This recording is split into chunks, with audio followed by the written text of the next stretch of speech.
Yeah, dating in high school is just awkward. There's no two ways about it. Yeah. My first date was awkward. Oh, holy cow. You know, I always figured my first date was going to be with Gregory Peck, you know, someone like that at least. But no, my first date was with Dougie. Dougie was a senior, I was a sophomore, and he was a little bit shorter than I am. He was about 2 inches shorter, which wasn't a problem. The thing about Dougie that I had trouble with was his passion in life. He wanted to be a vampire. I mean, really, seriously, a vampire. The living dead have come to drink your blood, and this is before it was cool. Vampires are considered cool. So Dougie didn't have a lot of friends. I met him in a drama club, and he'd go around the theater going squeak, squeak, squeak, squeak, squeak, squeak, like a bat. Or he would stand up against the wall with his arms crossed, and when he would walk by, he'd go, "Good evening." And I was okay with him. I was nice enough. You know, if he happened to be in the room, I'd say, "Hey, Dougie." And if I was leaving and he happened to be in the room, I'd say, "Bye, Dougie." And that was it. That's all it took. I became the woman for Dougie. And I knew he liked me. You can tell. But I figured, it's end of the year. He's a senior. He's going to be graduating summertime. And as long as I'm never with him alone after dark, I'm okay. But then summer vacation happened. And it was the first Monday of summer vacation, 7 o'clock in the evening, straight up. And the phone rang. Someone had given Dougie my phone number. And I was so shocked. He asked me some questions. I stammered out some kind of response. And then he asked me out for Saturday night. And I actually legitimately had something planned for that Saturday. So I hung up the phone and thought, oh, okay, that was close. Next Monday night, 7 o'clock, straight up. He asked me a couple of questions, asked me out for Saturday night, and this time I confess I kind of manufactured something that I had going on. And that's how it was all throughout the summer. Every Monday night, 7 o'clock, straight up. It got so the phone would ring, my mom would automatically reach up on the wall, and she would adjust the time, and then she'd say, "Lynn, it's for you." And I don't know if it was the passage of time that was kind of starting to dull my memory. Like, I started having thoughts like, oh, he couldn't be that bad, and maybe he's had a growth spurt. But all I do know is on the next to the last Monday of summer vacation that year, I said yes. We had a date. Next Saturday night, 4:30, straight down, he rang the doorbell. And when I opened that door, I remembered why I didn't want to go out with Dougie. For one thing, there'd been a growth spurt. Unfortunately, I was the one that had had it. And then he was dressed with his hair slicked back vampire style from head to toe in black. The only splash of color was in his hands was the biggest, pinkest corsage I'd ever seen. And he was just kind of quivering there, holding it out to me. And my mom, she was gushing, "Oh, how sweet, how nice." And he was too nervous to pin it on. So my mom was pinning it on. And I had one of those peasant cotton blouses. And the corsage was so big that it kind of pulled my blouse down and where I did not want it to go. And so Mom, she was pinning it up way up on my shoulder, but it still kept drifting down. But I found that if I put my chin in the flower, it kept the flower up in my neckline where I wanted it to be. So this is how we walked out. We walked out to the car, and it was his car that his parents had borrowed, and it was a big black 4-door sedan. And Dougie, he opened the door for me, ran around, he climbed in, he started to chat, chat, chat, chat, chat. And he said, when you told me that you really like the movies and musicals, we're going to go see Paint Your Wagon.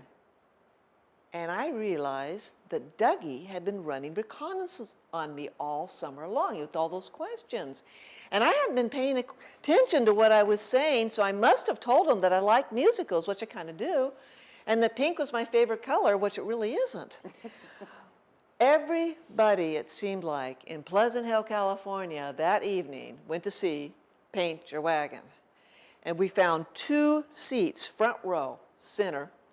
And we were sitting there, and as we were waiting for it to start, I kind of had this moment of panic because I realized that my neck was exposed to Dougie. And then I thought, no, if he's going to bite me, he's not going to do it with all these people around. At least, I should be safe. I should be okay.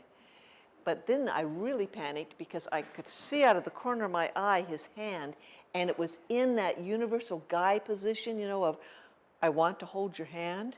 And I really did not want him to hold my hand.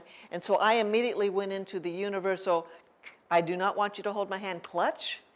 But he didn't seem to get the message because that hand was coming on over. And so I kind of lifted up the clutch like, no, I really don't want you to hold my hand.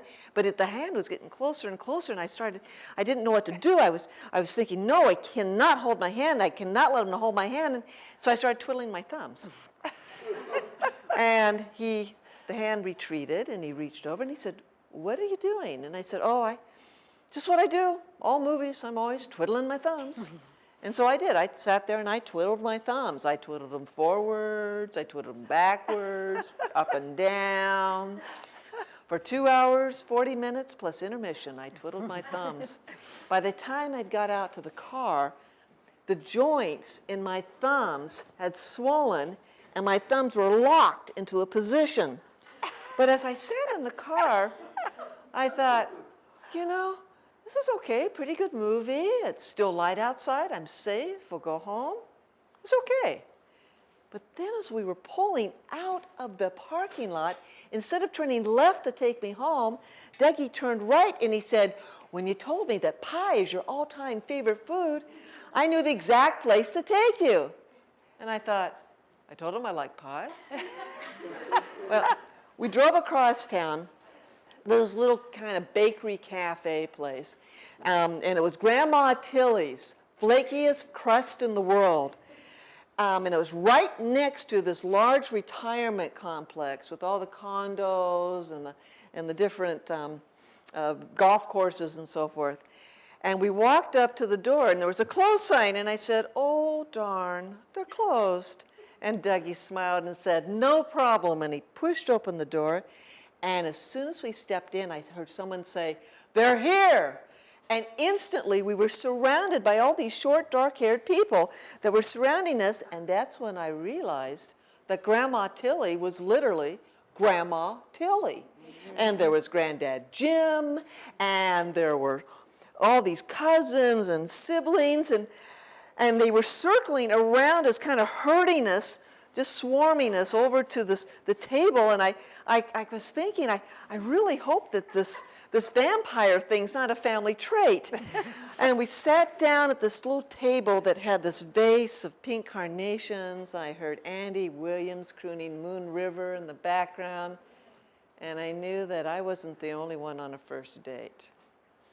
I didn't even have to order, because right at that moment, Grandma Tilly took this plate of, okay, before I continue, I got to give you a little piece of information. You know how everyone has some kind of food you just do not like? It just makes you gag.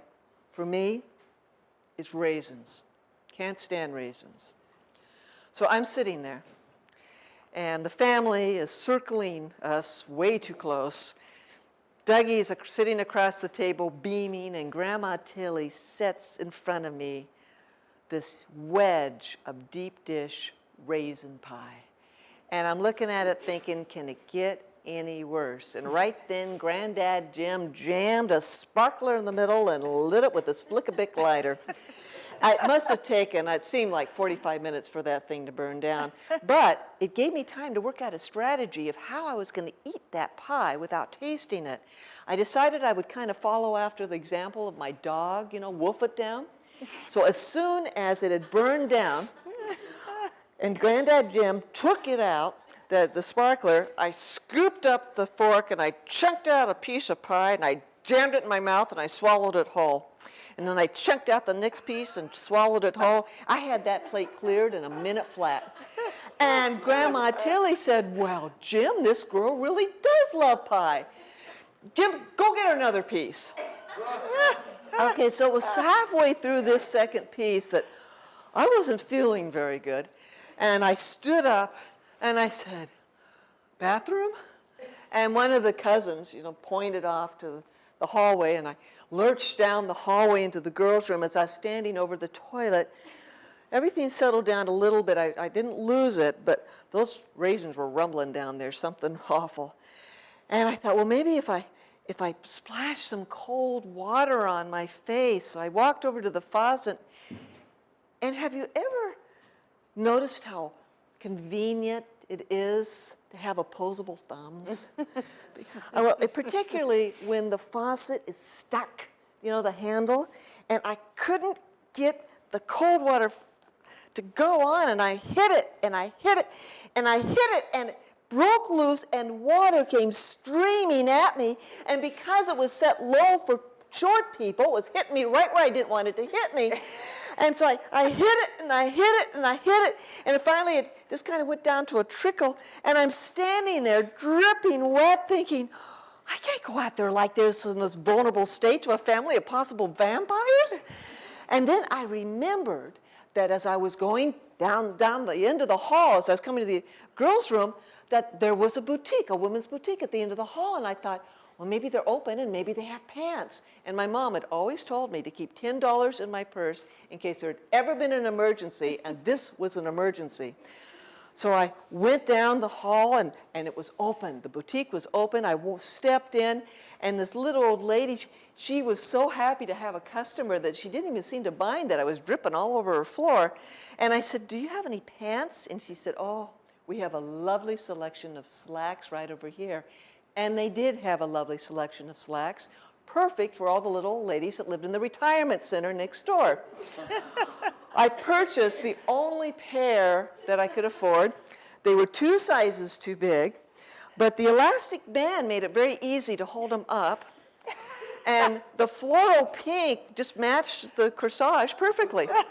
So I walked back to the cafe, but when I entered the cafe, only the family was pretty well gone. There was just Grandma Tilly and Dougie, and Grandma Tilly was reaching over and patting his hand, and as soon as she saw me, she stood up. Now, she came to about here on me, but when that woman unfolded from that chair, I was reminded of a mama bear protecting her young. And she said, oh, you came back. When it took you so long, I went into the bathroom to see if you were all right, and all I found was a mess of water. I said, yeah, I kind of had an accident. Well, we didn't stay very long. And on the way home, Dougie didn't say a word. And I felt terrible. I just thought, why didn't I let him hold my hand? I mean, what was the big deal? He could have just held my hand. And when they put the raisin pie in front of me, all I had to say was, I'm sorry, I don't like raisins, but boy, that lemon meringue looks wonderful. Next time Dougie asks me out, I am going to say yes on the first time, and I'm going to show Grandma Tilly and Granddad Jim that I am a nice girl. But Dougie never asked me out again. I learned that about 2 weeks later he left for Stanford on a full ride scholarship, and that in the 1990s he made a fortune with the .com company. I don't know if he ever became a vampire, but I do know that he has a blog about vampires with a 1 million+ following.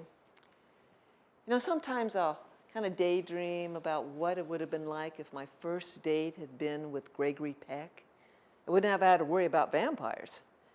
But then Gregory Peck never had his own .com company. Thank you.